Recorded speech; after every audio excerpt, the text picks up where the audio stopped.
వచ్చిన బుర్ర గుంజులాగా ఇక్కడ కొబ్బరి నుంచి వచ్చిన కొబ్బరి పువ్వు. ఈ కొబ్బరి పువ్వు అంతా చాలా ఆయిలీగా, ఫ్రెష్గా, మంచి రుచితో నోట్లో పెట్టుకుంటే కరిగిపోయే విధంగా అట్లా బాగుంటుంది అన్నమాట ఇది. మరి అలాంటి కొబ్బరి పువ్వుని ఆరోగ్యానికి ఎన్ని లాభాలు ఇది మనకు కలిగిస్తుంది. అలాంటి కొబ్బరి పువ్వుని దొరికినప్పుడు తినగలిగితే ఎన్ని ఫలితాలు వస్తాయి. మరి ఇందులో ఏం పోషకాలు ఉంటాయి, ఇవి ఈరోజు ప్రత్యేకంగా ఆలోచించబోతున్నాం. ముందుగా కొబ్బరి పువ్వులోని ఫ్రెష్ కొబ్బరి పువ్వులోని పోషకాలు ఆలోచిద్దాం.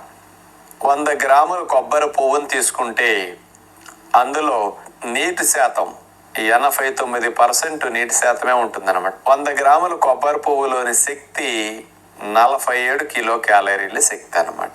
పిండి పదార్థాలు కార్బోహైడ్రేట్స్ 5 గ్రాములు, మాంసకృతులు ప్రోటీన్స్ 4.5 గ్రాములు, కొవ్వు పదార్థాలు 1.1 గ్రామ్. కొబ్బరిలో 45% 50% కొవ్వు